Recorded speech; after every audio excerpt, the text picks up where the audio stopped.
Thank you for inviting me today, and I am indeed honored because unlike all of you have or about to have MBAs, I have no business training at all, formally at least.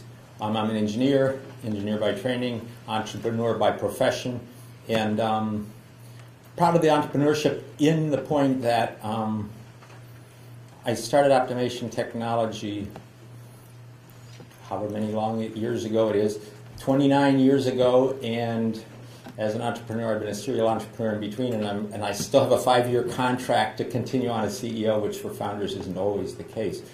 But my business or leadership training, because we're talking about entrepreneurial leadership here, started, I think, when I was 8 or 9 years old. My dad gave me a book called How to Win Friends and Influence People, a Dale Carnegie book, and he said, read this. I didn't know what half the words meant, but I plowed through, and I think, a lot of those things have stuck with me all these years, so that's a useful thing. Early in my career, I worked for Kodak for a block of time, and I also taught at SUNY Alfred for a block of time. I learned a lot of things about leadership in both of those places, mostly things I didn't want to do. And so I worked at Kodak for 10 years, and I left before it was fashionable back in the 70s. I worked at Alfred for 4 years. I resigned 4 hours after I received my tenure. So you have an idea about how antsy I can get. But today I want to talk about leadership from the entrepreneurial perspective. And one of the things, from my perspective, is if you're going to be an entrepreneur, then it's really, really necessary that you have a pretty good appetite for risk, because you're not going to go anywhere if you don't take risks. And the truth is that risk is almost ultimately going to lead to failure. And so one has to take into the perspective that everything about being an entrepreneur and leading is about being willing to fail and fail multiple times. And it isn't how many times you fail, it's always how high you bounce. And every day you should go in and push as hard as you can to the edge of the risk. There was a book written, maybe many of you haven't seen it. It was called The Radical Leap by Steve Farber. It came out maybe a decade ago. And in it, he talked about leadership from that perspective, and he talked about surfboard riders. And he said when the surfboard riders get done at the end of the day and they get together to talk, what they do is they share stories about not the waves that they rode in, but the waves that knocked them off. And to them, the successes are how fast they could get up and go after the next wave, and how big the one was that they didn't quite make it on. And the same thing is true which the snowboard riders in the Olympics, and they're on the half, and all of a sudden they cut an edge a little too tight. I mean, the point is, to get the best scores, you have to get the closest to the edge, and sometimes you're going to wipe out. So wiping out is imperative towards success, and everything that I've done over my career, I've failed multiple times. I'll tell you about some of them, but I think from each time, and Christine was just talking about how you come through.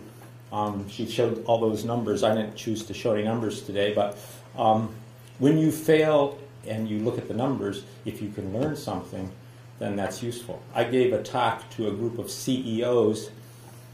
It was in 2002, because I was talking about 2001 and how we had gone down and failed, and it was called Hunkering Down in Difficult Times, and on it I showed how we had failed through the year 2001 and how we had to do layoffs and cut salaries and cut back, and I laid out the whole financial statement there. And as I looked around, there's all these CEOs, and they're all, there's a little tear coming in the eye. The point is, nobody else had been willing to admit that level of failure, but the truth is it happens. And so every morning when I get up, I go to work. I'm going to make decisions. The decision is going to be tight. I sort of talk about it sometimes like every morning I get up and I go in a dark room and I have to juggle. And I'm juggling. I got 2 daggers, 3 eggs, and a tomato. Now, it's okay if I come out of the room with egg all over my face or tomatoes slobbered over me, and I don't care if I have a few cuts, but I don't want any of my appendages all the way cut off. And so you take risk and you push yourself to the edge, but then you try to dodge and dance as best you can to get to where you want to be at the end of the day, a successful juggler. So way back, I mean, if you're going to start as an entrepreneur, you have to believe in your dream, you have to go forward, and you have to be willing to accept the fact that it may not be totally easy. When I started Optimation, I went 8 months before I got my first contract. And there were multiple times during the middle of the 8 months when I say, maybe I'll just become a college professor for the rest of forever. I'll give up on this business about starting a company. Because after 8 months, you feel like a lot of rejection. It gets to be pretty boring. But eventually we got to the place where we had some business, and we were going along for 3 or 4 years, and we had a line of credit. By then, it was like $300,000. It was like big pile of money, and we took this contract to build a nice machine for a Korean company, put the whole $300,000 into it, shipped it to Korea, and then came back to word, we're not going to pay you, try to make us. So I got that bit of news the night of the company Christmas party, and I had planned to take the next week off, so I didn't sleep all that well for the next week, but during the times when I was lying awake, I came up with a plan. And so when I got back the day after New Year's, I went to each employee. I said, here's where we are. You're going to have to work like crazy. We have no rope to do whatever. Sometimes payroll may be a little late, but I think we can make it through. After I talked to everybody, then I went to the bank officer, and I explained the situation. She later said that she never had seen anybody as white as that. Fine. But what she did say to me, and banking was a little different back then than it is now, she said, I'm going to be really, really busy for the next 6 months. I'm not going to have time to review your account. And I'm pretty sure by the time I get to your account, everything's going to be fine. And the truth is, it was. And that was like one of the first cliffs that we came really close to the edge of. And I was really tempted to give it up. You look at it and say, okay, we'll just close the doors and I'll get a job somewhere doing something. But the thing is, I learned from that mistake, and that was a wipeout, one of my early wipeouts, and you fight back from that. If any of you have seen Lord of the Rings, there's a line in there about Gimli the Dwarf in Return of the King, where he says, certainty of death, certainty of failure, let's go. Maybe that's a paraphrase, but the idea is you don't want to let certainty of death get in the way of where you're going as in the future. And a lot of times people also quote Winston Churchill, when you're going through hell, keep going. Don't stop. A little later, we decided we were going to grow the company, and we didn't have any cash for growing. We started talking to venture capitalists and whatever to borrow money. And what we found out is any time you got an investment from an outside group, then they put a clock and a gun. In other words, they expect to put their money in, then 5 years, 3 years, 8 years later, they're expecting a return, and now you're working under pressure. I like to just juggle in the dark. And so in the end, we decided against taking that route, and we found another route we thought looked really attractive. We found a publicly traded company that sold hardware products only, and they wanted to get into services, and we had services. So the plan was they would buy us, and then we could grow a services division within the company. So we went through all this stuff. Now, merging with a publicly traded company, not so easy, because there's a lot of due diligence, and they dig around and poke around and change things and do whatever. We finally got through all that, finally signed all the documents, finally closed the deal, and then we started being them, and I started getting emails and phone calls from my employees, and they would say, this isn't the kind of company we like to work for. After a few weeks of that, I came to realize that I was going to destroy their lives, and so I decided I had to get out. Now the problem is I'm in. So I talked to my attorney and said, there's really no way to get out. He says, maybe if you flew out to Michigan and you talked to the CEO, you might work something out. But contractually, you're locked. So I flew out, had the conversation. He said, no, we own you. I said, well, he said, no, we own you, and that's that. He said, maybe if you pay us $1 million, maybe I could talk to the shareholders and see something. And so, at the end of that conversation all day, I finally said, okay, you can keep the company. I quit. So I got on the plane back to Rochester, and he called the vice president and said, Bill quit, will you run the company? Well, everybody on the management team quit. And so at that point, they filed a lawsuit, and we had a lot of conversations. Eventually, we were spun back off, and we divested from the company, and we went back independent. Now, you could say that was a terrible mistake. It was a terrible mistake. I didn't know how to check cultures in company. I met the management team and those people and got to know them. But out of that experience, I learned a great deal. I got what I call my MBA in mergers and acquisitions. You can't merge with a publicly traded company and come back out without learning something about business. And the net result was that we've done 10 acquisitions of our own since then, and each one of them have been progressively bigger, more sophisticated, more complicated, but we built a good accounting team, we built a good attorney team to take us through all this. And that CEO, who was then head of this NASDAQ-traded company, very credible guy, went on to buy other companies, and he consecutively would come back to Optimation to buy services. We built not an animosity, but a respect for each other out of the way we dealt through that experience, to the place where this last week he's in Germany trying to buy another company, and his offer to me was, if you'll take on as CEO of this company that I'm buying, I'll give you half ownership without putting any money in. Well, I've turned him down because I got lots of other things to do, but just to show that out of adversity you do not have to build walls and things that can cause hurt in the future. Build on the foundation that you have, because you really can't have too many friends. And if you can make relationships and friendships, I mean, one of the things we like to say at Optimation is we hire people for what they know, and then we fire them for who they are. And the truth in that is people have to have integrity. It's not just technical skills.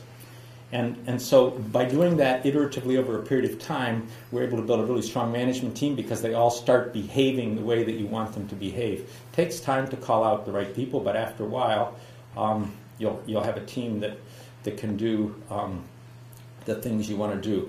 And so we learned from those mistakes. We learned from the downturn in 2001, and I talked about we had the hunkering down thing. We had another downturn in 2008, 2009. That some of you may remember because it's more recent. And the good thing about all the lessons we learned in 2001 is we were so prepared to react, respond, and take all the right steps months and months and months ahead of time in the downturn of 2008 and 9. And so for us, it was pretty easy. At that point in time, the company was 400 people instead of 50, but we could maneuver through. And one of the things we decided to do in that period of time then was, instead of laying people off, we would just cut hours. So we peeled back hours, we peeled back hours, we peeled back hours, until we have everybody in the company only working half-time. But the idea is when it picks back up, all those people are still there. And the morale stayed unbelievably high, to the place where we had to relocate some equipment from one shop to another. And I got this call from one of the welders, and he says, "Bill," he said, "I know times are tough." He says, "You can't afford to pay us to relocate that shop." He says, "But we could do it on our own time after work." They organized 8 volunteer days, 80 guys showed up, and they moved 20 tractor-trailer loads of equipment after work on their own time. Why? Because we had built a culture of inclusion where they felt they were a part of it, and things were going on. And that's because we had people who were there for who they were, not just what they knew. And because we had learned from our first mistake in 2001, on what it means to fall and how fast you can get up and what has to happen to make that go. Last year, Kodak went through bankruptcy. When Kodak declared bankruptcy in 2012, they owed Optimation $2.3 million. And we happened to be on the list of the top, whatever it was, 20 creditors. That's the one that's published publicly so everybody can read it. Just turns out that we were the only locally headquartered company that was on that list. So, of course, that means I'm the only guy I can get to ask questions. And so people kept asking questions. Are you going to get paid? When are you going to get paid? How do you feel about not being paid? Blah, blah, blah, blah. The truth is, and then they say, well, would you do this again if you knew that you're going to get stiffed for all that money? The answer is, Kodak is good people. They went through bad times. But we maintained out of that all of those relationships, and this is one of the things. You can't have too many friends. And I think those of you who were here earlier, Brad Crutchen was talking about the relationship between Kodak Kingsbury and or Optimation. I don't know exactly how he phrased it. All of that was possible because we had relationship. Now, you can say $2.3 million, is that a big entrance fee to relationship? Perhaps, but you have to look past. You have to look past the dollar amounts, and you have to look at, as a leader, how are you going to maintain integrity and how are you going to, keep things going. And things evolved from there to the place where, and this had happened just the same time that Kodak was going through bankruptcy. I heard about another bankruptcy. It was in Keene, New Hampshire, and it was a company called Kingsbury Corporation. Now, Kingsbury, like Kodak's 120 years old. Kingsbury started as a toy manufacturer, but they evolved into being a tool machine manufacturer, and there are thousands of Kingsburys in automotive plants all over the world. They were 1,300 people, not 60,000, 1,300 people in the 90s, and they managed themselves into bankruptcy court. When I showed up 2 weeks before Kodak declared bankruptcy at the bankruptcy auction, all the rest of the bidders were liquidators. There was no one who wanted to save this great American brand. Every one of them simply wanted to take the machines that were there, sell it off, and we'll buy our machines from someplace else. So we made the decision, we're going to save that company and bring some jobs back and keep the American company in place. So I scraped together what I had. We were successful at winning the auction. We moved 110 tractor-trailer loads of equipment from Keene, New Hampshire, rented some space on Lexington Avenue, and built a machine company called the Kingsbury Corporation. It just happens to be a New York Corp instead of a New Hampshire Corp. But now we've hired 60 people, and we're starting to bring it back. It's Kingsbury that made the relationship with Kodak, and in order to pay for all the debts on Kingsbury, I sold controlling interest in Optimation. But I still remain as CEO of both companies. Then came along the opportunity to work with Kodak. So Kingsbury now has mortgaged everything it has, and it's in the process of building a factory in Eastman Park to make touch sensors, and that's what Brad was talking about earlier. But in each of these cases, I'm able to get really, really strong management team and really, really strong people to come on board. Because why? Because we have a culture internally where people believe that, that they can make a difference, that they can do things, and that even if we make mistakes, things are going to work out in the end. And it doesn't matter how many times you fall down, how many times you lose out on things. If you focus and persevere, you can move forward. And I said to my wife, when we're taking on all the loans to do the touch sensor thing, I said, how would you feel if we lost it all? She said, you're going to take a house? I said, no. She said, well, then it doesn't matter. And if you can live to the place where you can look past all the rest of the stuff and be focused on success, I believe that you can lead other people to the same success because they're going to believe in you and just use your integrity, build your relationships, keep your friendships. You can't have too many friends. And always remember that no matter what happens, failure doesn't ever have to be final. And you're going to have good days and bad days. Just try not to cut off your hand.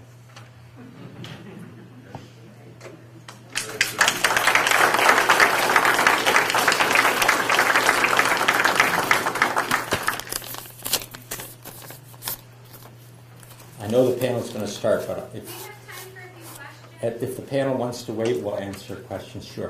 Unfulfilled dreams. Was there anything that you wish you could still do that's up ahead that you'd love to do? No. See, I don't live that way. I get up every morning.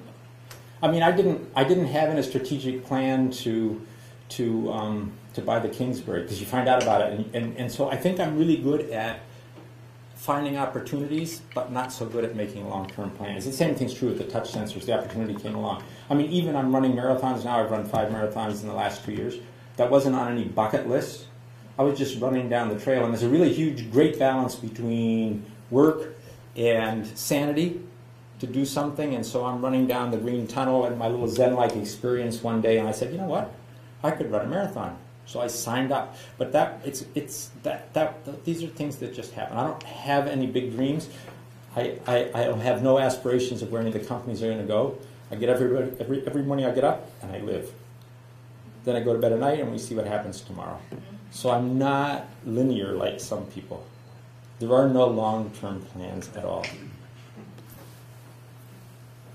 Go ahead. In your experience, what causes entrepreneurs or business people to give up their integrity or consistently burn bridges? I think the reason people give up their integrity is because they're short-sighted. They look at an opportunity in a short-term thing, and if they do this, I'm going to get that. And what they don't realize is that once you start, it's a slippery slope. And I really believe that if you don't take those shortcuts, that over a period of time you build so much credibility that people are going to believe you and do everything on a handshake, and you don't have to go through all the stuff. But until you've built that pile high enough by watching the results of integrity on integrity on integrity on integrity, you don't see it. Because at the beginning you don't have enough credibility that anybody's going to believe you more than anybody else. So I think it's just short-sighted. Here's an easy opportunity to get ahead and people take it. But in the end, I mean, we've been audited by the IRS 3 times. We've been audited by the Department of Labor in New York State and whatever and whatever. The deal is that at the end of every one of those audits, we're vindicated of anything wrong. I think we had $3.19 from the last DOL audit. But the point is that if you do everything with the best integrity possible, ultimately it benefits you. It just takes time to learn that. Yeah. What were the things that you did to build your culture? Well, I learned from my time at Kodak and from my time at the state. So the first thing I did is I said, okay, what is it that I hate? And so I said, okay, there's not going to be any starting times and there's not going to be any stopping times. Just do your job. If you have kids that got to go to assemblies or whatever. So we built a daycare into the company, and we built a gym, and we said, work your hours, and we expect you to provide services to the client whenever it is you fit them in the best. And then we said, gee, so we looked for ways to do profit sharing and employee ownership and all those kinds of things. But mostly it was about providing freedom and trust so that people knew what was expected. And the truth is, you get like 120% back, because once people get that level, they give, and so now you've created an incredible thing. But I learned it from the people who would look at the watch and say, Bill was 2 minutes late this morning, and things like that, which drove me crazy. Yeah. Yes, Jeff. In your experience of opening a business in New York, do you have any advice for future entrepreneurs who might be looking to open a business? New York is a great place to work, especially Rochester, New York. We have unbelievable MBAs graduating from the RIT Saunders School. You could hire them, and that would be really great. Yeah, well, there's taxes, but they have tax breaks here like everybody else. My friend, who was the CEO at Nematron when we merged there, has businesses in Texas, and he has businesses in New York, and he has told me, Bill, it isn't any easier in Texas. Don't kid yourself. So if you like it here, stay.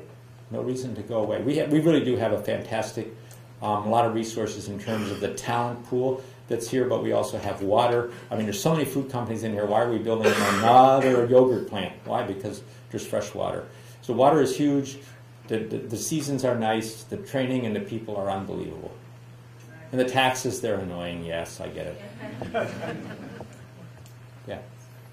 I was interested to hear about, you're in automation, that's a lot of brick and mortar, you're really got a lot of incumbent inertia. And a lot of today is talking about centralized technology or diffusing technology and staying dynamic in the business world. How do you do such a thing in such a brick and mortar? Well, I mean, we are brick and mortar, but and I didn't talk much about Optimation, and you've done some research. But essentially, what we say is industrial applications from concept to completion. So at Optimation, we weren't giving a pitch, but you'll hear. We build manufacturing lines. So we have 250 engineers, 250 trade people. The engineers are chemical, mechanical, electrical controls, automation engineers. The trade people are machinists, field machinists, electricians, pipe fitters, welders, whatever. So if you want to make food, pharmaceuticals, implanted body devices for medical purposes, you want to make glass, you want to make paper, whatever you want to make, we will design it and build manufacturing now. So the point is, yeah, there are lots of swings in the economic cycle, but what happens is you swing from paper to glass or paper to touch sensors or whatever, but in the end it's still engineering, and the welders can weld a different device. So we're diversified now. We have an apprenticeship program. We got 30-something kids that are learning the trades, and we're doing a lot of things to perpetuate ourselves, but there are so few companies that can create in the United States brick and mortar anymore. And because we're non-union in 11 trades, you can start to see the synergies of how efficient we can be at putting something together. And the trade guys are working with the engineers doing the design, so it's fast. But almost 40% of our business is in Asia. So we export huge percentages of what we make here in Rochester, New York. And the truth is, where the dollar is today and the efficiencies we have and the skill set we have, we can make things in Rochester that can sell in mainland China or Taiwan or Korea or Singapore or wherever. People may not believe that, but we're doing it. So that's a big deal. It's not a terrible thing, and the world economy is us.